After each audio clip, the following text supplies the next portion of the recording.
So let's talk a little local sports. Sure. Sort of big happenings up in Glens Falls. Glens Falls there's an article in the TU. Yeah, I have it right here. Yeah.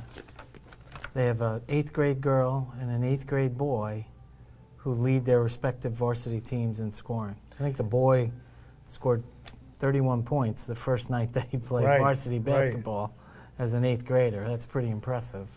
Yeah, it's particularly in this area when you think of all the talent that we have, the fact that an 8th grade, 2 8th graders at the same school, boy and girl, could be the leading scorers. At the same school, especially. Right, it's unbelievable. Yeah.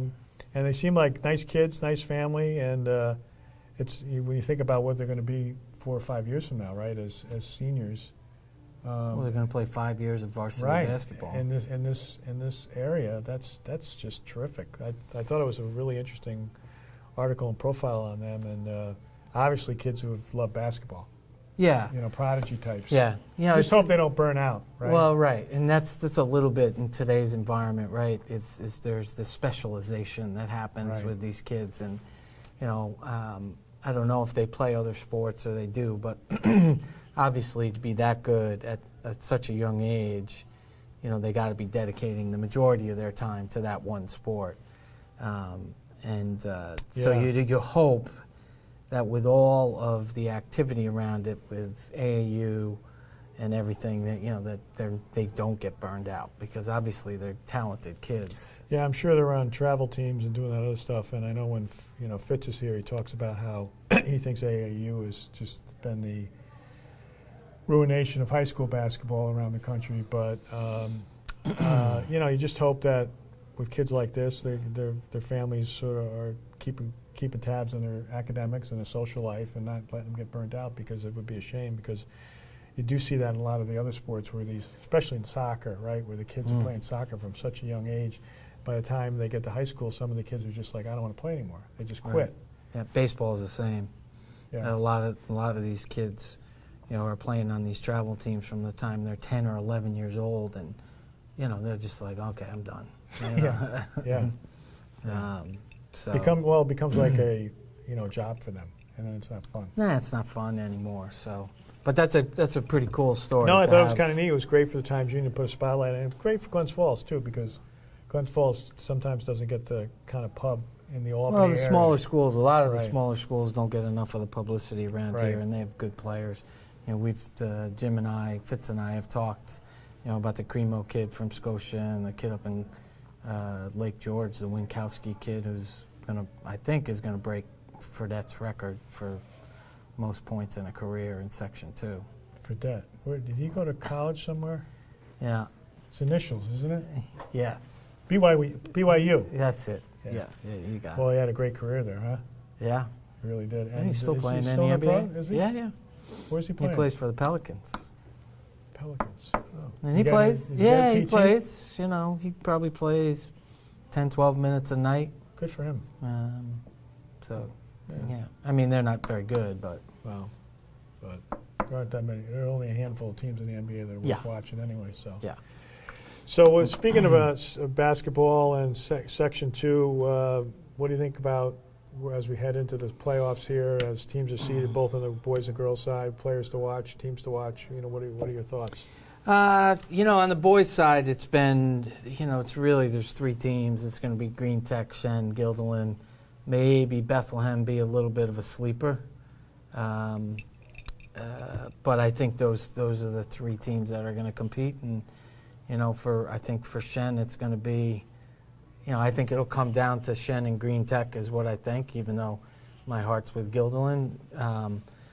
I think it's going to come down to those 2, and I think, you know, for Shen, it's going to come down to whether the Herd boys, you know, can show up like they did the night against Guilderland. You know, they shut down Play Tech the night that they played them, and, you know, they'll have to do the same thing at Green Tech. So, and I think, you know, Bethlehem could make some noise there. They have a really good player who's actually, I think, his father's a friend of mine, John Sika.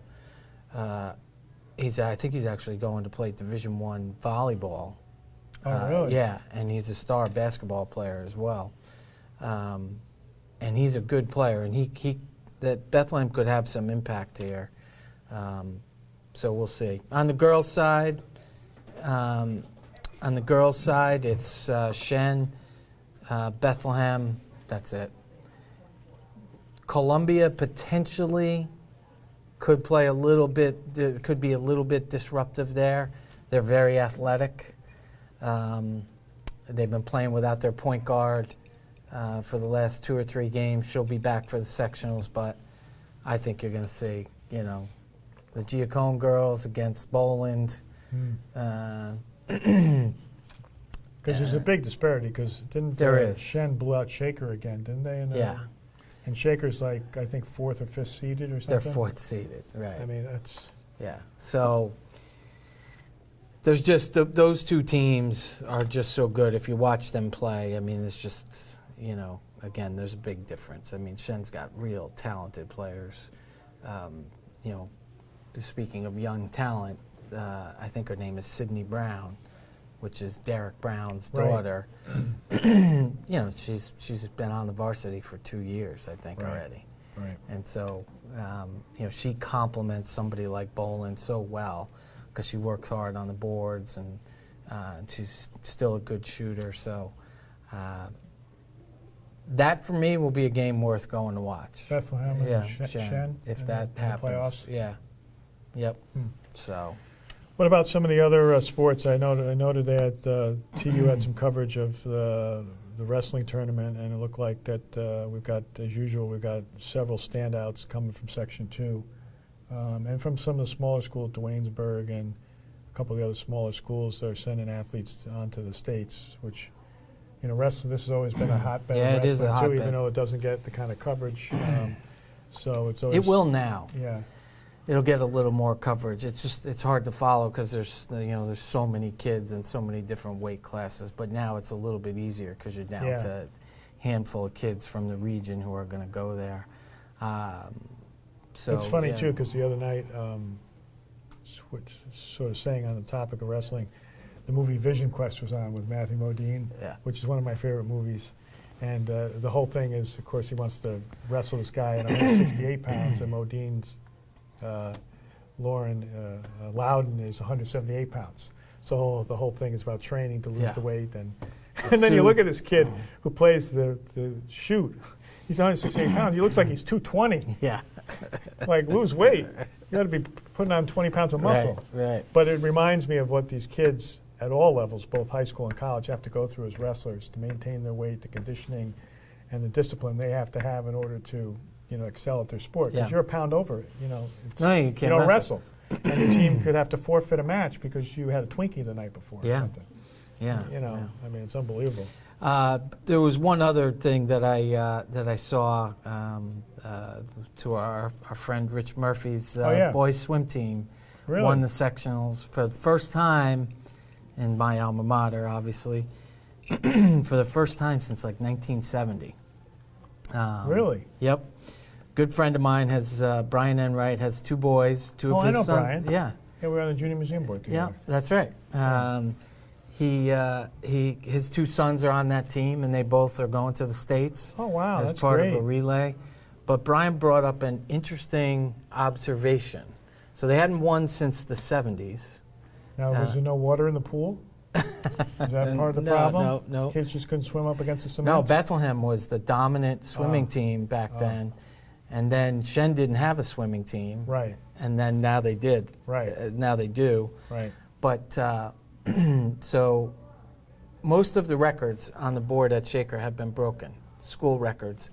A lot of them were broken by Frank Dyer Jr., who went on to swim at Notre Dame and is now swimming with the Baltimore aquatic team with Phelps. There's one record up there from the 1970s that stands by a guy by the name of John Tremblay, who swam at the University of Tennessee, the 100-meter fly. Every other record has been broken with all the training, and that record stands up on that board. I thought that was an interesting observation. 1970? 1972, I That's think like it Bob was. Beeman. Remember the long jump? Exactly. Wow. So congratulations to the Shaker swim team and that's great. And our friend Rich Murphy and to Brian and his boys.